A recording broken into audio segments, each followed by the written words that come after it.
My husband's aunt told me I was too dark to be in the family photo, then edited me out of every picture on Facebook. At the next reunion, they laughed about it in front of me. "You're pretty, just not family pretty." I smiled, passed my phone to her husband, and said, "Can you read this text you sent me last July out loud?" He looked up at me, his face white, and said, "I'm not going to pretend I've always had thick skin. But I've learned. I've learned how to wear fake smiles. I've learned how to stand silent in a room full of people who laugh at my pain like it's a party game. But I never forgot how they made me feel. And I never planned to forgive it either." My name is Tasha. I'm 33, born and raised in Houston, Texas. My family is Southern Black, loud, loving, and proud. My husband, Rob, is white. We met in college, dated for 3 years, and we've been married 5 now. Rob's family is originally from outside of Richmond, Virginia. His parents are all right, polite, quiet, a little awkward around me at first, but not outright rude. His aunt, though? Cheryl. That woman has hate baked right into her bones. The first time I met Cheryl, she looked me up and down like I was dog hair on a church pew. It was the weekend of Rob's cousin's wedding. I was wearing a pale pink dress, nothing flashy, just classy. Rob had introduced me to the extended family at the rehearsal dinner, and most folks smiled, shook my hand, the usual niceties. But not Cheryl. She squinted at me and said, "Oh, you're the wife." I said, "Yes, ma'am." She smiled, tight, plastic. "You're very striking. You remind me of those models in African fashion shows." I forced a smile. "Thank you, I think." Then she leaned in and said, "You know, in our family, we usually go for more natural looks. Less dramatic." I still didn't know what the hell that meant. But Rob gave my hand a squeeze under the table, and I decided to let it slide. One comment. One ignorant woman. I thought I could let it go. But Cheryl wasn't done. That weekend, at the actual wedding, we took a bunch of family photos. Afterward, I noticed I wasn't tagged in any of the pictures Cheryl uploaded to Facebook. In fact, I wasn't in them at all. She had cropped me out, clean and deliberate. I only realized it because Rob's shoulder was floating awkwardly at the edge of one photo where I had clearly been standing. I asked Rob about it, and he just sighed. That's just Cheryl being Cheryl. She's always been weird about things. Weird? I decided not to push it. I still believed, at the time, that people change. That love can melt prejudice. That I just needed to show them who I was. I wish I could go back and shake that version of me. She didn't know yet how deep the rot went. The next family reunion was the following summer. It was a huge backyard gathering at Cheryl's house. Burgers, beer, kids in the sprinkler, all that. Rob convinced me to come, though I'd hesitated. As we walked in, I heard Cheryl say to her daughter, loud enough for the whole patio to hear, "Tasha's very pretty. Just not family pretty." Then she laughed. And so did her daughter. And her friends. Laughed like it was a joke everyone was in on but me. I smiled. I always do. I smiled like I hadn't heard it, like I hadn't seen the way her eyes dragged over my skin like it stained the air. But inside, something snapped. And here's where things got complicated. A few months earlier, Cheryl's husband, Mike, had sent me a strange text. It was just a short message late one night. I hadn't responded, and I never told Rob. The message said, "You're honestly the most beautiful woman I've ever seen in this family. Don't tell Rob." At the time, I'd screenshotted it, confused, and deleted the message. I told myself it was some bizarre accident. I didn't want to stir up family drama. But I kept that screenshot. Just in case. Over the next few months, he sent a few more. Things like, "Wish I'd met you before Rob did. No one has to know." I never responded. Not once. But I kept every single screenshot. So, back to the reunion. I stood there on the grass, holding a paper plate with half a hot dog and potato salad, listening to Cheryl and her grown kids snicker like teenagers. And I knew this wasn't something I could just forgive. So I put my plate down, walked across the yard like nothing was wrong. I walked right up to Mike, who was standing by the grill drinking a Bud Light. He smiled at me like he was innocent. "Mike," I said, "can you read something for me?" He looked confused, but I handed him my phone. It was already open to the screenshot of the message he sent me that July. He looked down. Froze. Didn't blink. Then slowly looked up at me, eyes wide, mouth parted. "Can you read it out loud?" I asked, loud enough for Cheryl, who was maybe 5 feet away, to hear. He stammered. I didn't mean read it." The yard had gone silent. Cheryl turned, squinting. "What's going on?" I turned to her. "Your husband has something to share." Mike looked pale, almost green. He finally whispered, "You're honestly the most beautiful woman I've ever seen in this family." Don't tell Rob. Gasps. Dead silence. Cheryl's beer bottle hit the patio floor. "What?" she snapped. I looked her straight in the eye. "So, I might not be family pretty, but your husband thinks I'm the prettiest one here." She looked at him, then at me, then at the phone. "You photoshopped that." I scrolled to the next message. The one where he said, "No one has to know." Her face twisted. "You disgusting piece of..." She didn't even finish her sentence before throwing her drink at him. The plastic cup bounced off his chest, splashing beer down his button-up shirt. People started whispering. Someone took out their phone. I saw Rob walking over, his mouth hanging open. "Mike," I said calmly, "you should probably explain to Cheryl why you've been texting her niece-in-law behind her back." He opened his mouth to speak, but Cheryl slapped him. Hard. Then stormed into the house. I didn't stay long after that. Rob was quiet the entire ride home. He didn't say much beyond, "Why didn't you tell me?" "I wanted to see how far they'd go," I said.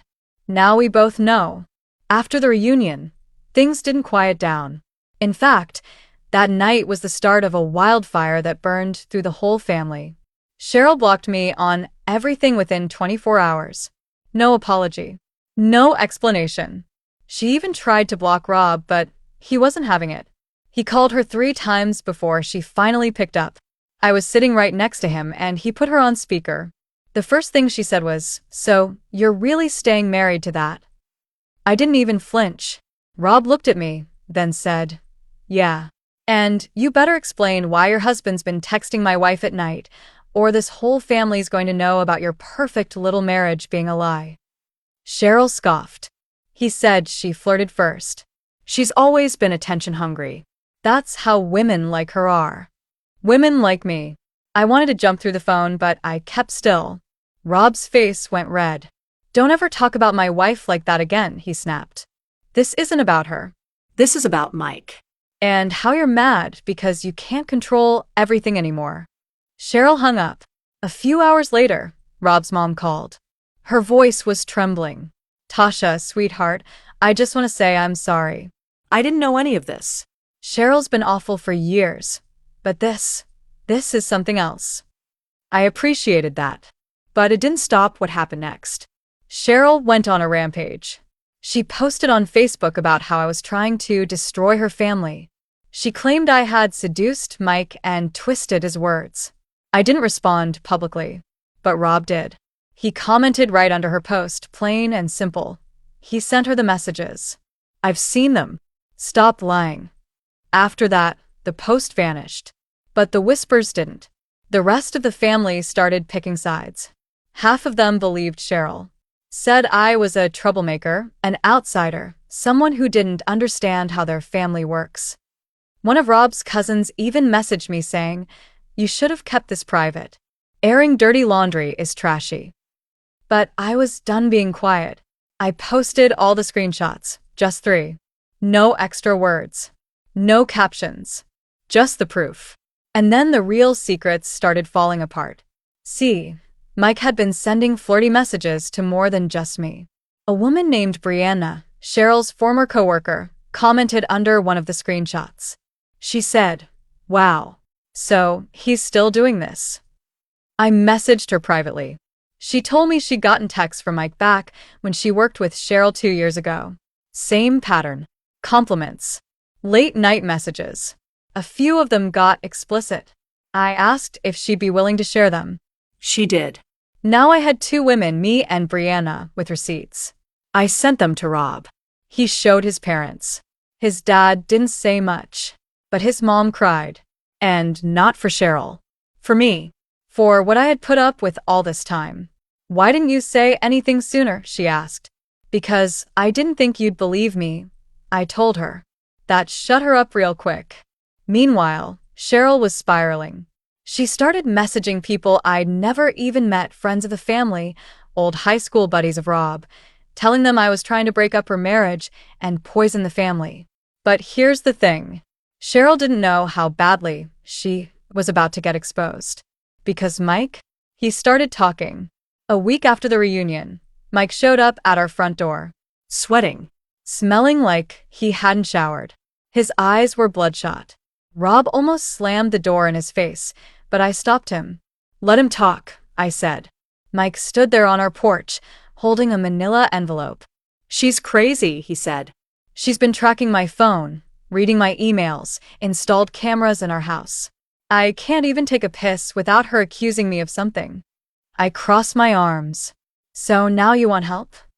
He looked at me, desperate. I swear to God, Tasha, I didn't mean for this to happen. I liked you, but I never meant for it to go that far. Rob stepped forward. You never meant to text my wife about keeping secrets from me? Mike flinched. Look, I messed up. But Cheryl's not innocent either. He handed me the envelope. Everything's in there. You want to take her down? Do it. I'm done protecting her. I opened it later that night. Emails. Photos. Texts. Not from him, from her. Cheryl had been cheating on Mike for years. With at least 3 different men. 2 of them were old flames from high school. One was her boss at the local real estate office. There were receipts. Hotel bookings. Gift receipts. One thread had her sending pictures in lingerie to a man named Rick S. I couldn't believe it. The same woman who told me I didn't belong in the family, who looked down on me like I was dirt under her shoe, was a cheating, controlling, racist hypocrite. And now I had proof. Rob looked through the papers in silence. When he was done, he said, "We need to show this to everyone." So we did. That weekend, Rob's parents invited the whole family over for a barbecue. Rob told them we had something important to share. Cheryl came too. Of course she did. She always shows up where she thinks she can control the narrative. She wore her best dress and her fakest smile. We didn't waste any time. At the barbecue, everyone was there. Rob's parents, cousins, uncles, and even Cheryl's own daughter, Heather. She had flown in from North Carolina, thinking this was going to be some kind of family healing moment. It wasn't. Rob stood up in the middle of everyone eating and said, "We've got something we need to share. It's about Cheryl. And it's about the truth." People looked around, confused. Cheryl rolled her eyes, stood up and said, "Oh, here we go. Is this about Tasha again? Honestly, I'm tired of this drama." Rob didn't even flinch. He held up the manila envelope and said, "You want to talk about drama? Let's talk about the affairs. Let's talk about the hotel receipts. Let's talk about Rick S." I watched Cheryl's face drain of color. Her lips parted, and then she quickly said, "That's a lie." But Rob pulled out the printed photos, her texts, the lingerie selfies, and receipts. He held them up so everyone could see. Gasps. Then Mike, her own husband, stood next to Rob and said, "I gave them the proof. Because I'm done covering for her." Cheryl's daughter looked horrified. "Mom, what is this?" Cheryl tried to grab the papers, but Rob's mom stepped in. "Sit down, Cheryl." But she didn't. Cheryl snapped. "You're really going to believe this over me?" she shouted. Over her? She pointed at me. "She doesn't even belong in this family." That was it. Rob's father stood up, red-faced, eyes full of rage. "Enough," he shouted. "You are a racist, a liar, and a cheat. You embarrassed this family, and you do not get to blame Tasha for what you did." The entire patio went quiet. Heather burst into tears and walked off. Cheryl started screaming. "You think I'm the problem?" Mike was the one sending texts, and Tasha kept them like a little snake. I finally spoke. Calm. Cold. Honest. I kept them because I knew this day would come. And it did. Cheryl stormed off, screaming and cursing. She slammed her car door and sped off without saying goodbye to anyone. That should have been the end. But it wasn't. 2 days later, Rob and I got an email from Cheryl's lawyer. She was threatening to sue us for defamation and emotional damage. Her letter was full of lies. Said we doctored texts. Said I had a history of manipulation. Said I was trying to ruin her marriage because I was jealous. Rob forwarded it to his dad, who immediately called a lawyer of his own. The lawyer laughed and said Cheryl had no case, especially since Mike handed over the evidence himself. We didn't respond to Cheryl's letter. We didn't have to. Within a week, Rob's parents sent out a public family email. It said, "We will no longer be associating with Cheryl. We've seen the truth, and we will not ignore it. Tasha is family. Anyone who doesn't accept that can stop showing up to our home." The response was better than we hoped. Heather texted me separately, apologizing. She told me she had always felt something was off about her mom, but never had the courage to stand up to her. Now she was in therapy, cutting her mom out of her life, and said, "If I ever get married, I want you at the head table." Mike filed for divorce 2 weeks later. He moved into a condo nearby and told Rob, "I should have left her 10 years ago. Maybe this was a blessing in disguise." As for Cheryl, she lost everything. Her marriage, her daughter, her spot in the family. Even her job. Turns out one of those affair messages was sent from her work email. HR got involved. She was quietly let go from the real estate office she bragged about for years. She tried to play the victim online, posted about family betrayal, marriages destroyed by outsiders, and fake women who trap weak men. But no one bought it. Her friend list shrank. Her social circle cut her off. Last I heard, she moved to a small town in North Carolina to start fresh. Rob and we're stronger than ever. He told me, "I should have spoken up sooner.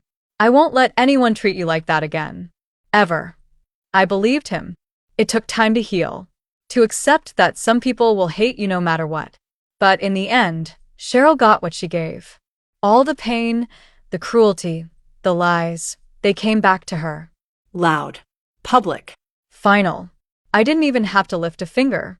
I just held up the truth and let it speak. And it did. Loud enough for the whole family to hear.